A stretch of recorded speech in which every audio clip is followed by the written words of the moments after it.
अग्नि पुराण दूसरा अध्याय मत्स्य अवतार की कथा। वशिष्ठ ने कहा, अग्निदेव, आप सृष्टि आदि के कारणभूत भगवान विष्णु के मत्स्य आदि अवतारों का वर्णन कीजिए। साथ ही ब्रह्मा स्वरूप अग्नि पुराण को भी सुनाइए, जिससे पूर्व काल में आपने विष्णु भगवान के मुख से सुना था। अग्निदेव बोले, वशिष्ठ सुनो, मैं हरि के मत्स्य अवतार का वर्णन करता हूँ। अवतार धारण करने का कार्य दुष्टों का विनाश और साधु पुरुषों की रक्षा के लिए होता है। बीते हुए कल्प के अंत में ब्रह्मा नामक नैमित्तीय प्रलय हुआ था।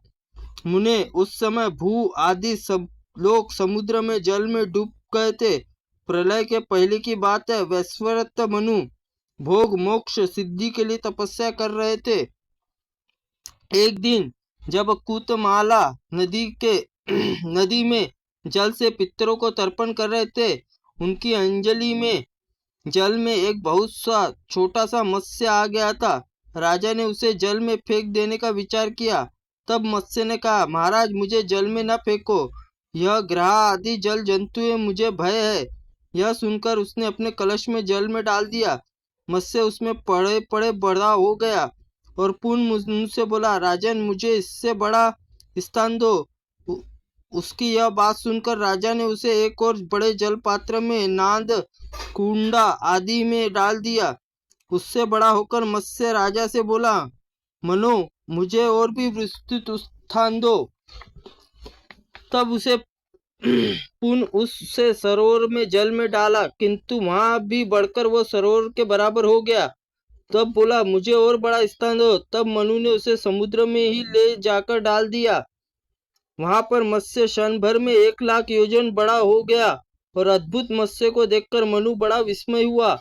वे बोले, आप कौन हो? निश्चय ही आप भगवान विष्णु जान पड़ते हैं। नारायण, आपको नमस्कार। जनार्दन, आपको किस लिए आप माया से मोहित कर रहे हैं? मनु के ऐसा कहने पर सबके पालन करने पर संलग्न रहने वाले मत्स्य रूपी भगवान उनसे बोले, राजन, मैं दुष्टों का नाश और जगत की रक्षा करने के लिए अवतरित हुआ हूँ। आज से 7वें दिन समुद्र संपूर्ण जगत को डुबो देगा। उस समय तुम्हारे पास एक नौका उपस्थित होगी। तुम उसमें सब प्रकार के बीज रखकर रात्रि बैठ जाना। सप्त ऋषि भी तुम्हारे साथ रहेंगे। जब तक ब्रह्मा की रात रहेंगी, तब तक तुम उसी नाव पर विचरते रहोगे।